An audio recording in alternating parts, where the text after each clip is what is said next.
Have you seen like a growth in the sales of robotic systems over the years? Yeah, not as fast as we'd like, of course. I'm bound to say that, I suppose. But I've been involved in the manufacturing industry covering robotics and automation in one way or another for the last 20 odd years. And we have seen a steady increase, a steady growth, steady development within the manufacturing industry of the use of automation.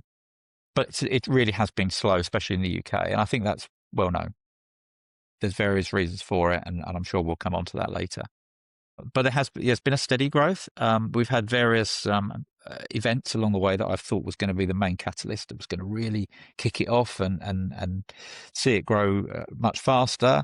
First, we had a Brexit, and I thought, Brexit, we're going to need there's going to be a shortage of labour, so we're going to need to invest more in automation to replace some of those people that are no longer available.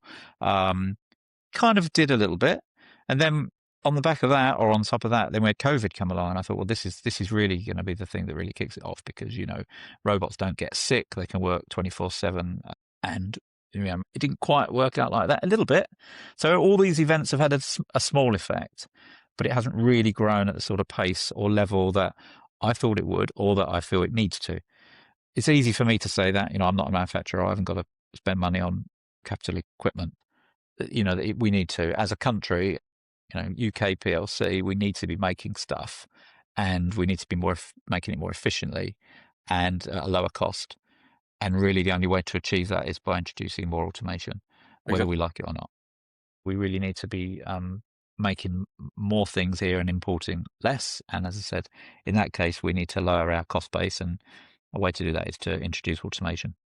We will see how that pans out, and all we can do really is offer the technology, and try to educate the market so that manufacturers are aware of what's available. So if they do have an application or a problem or a project they're working on, and they want to automate it, or they find that's going to be the most efficient, cost-effective way of producing whatever it is they're going to be making, then we need to make sure that they're aware of what's available out there, and not be put off by the fact that they think it's going to be really expensive, complicated.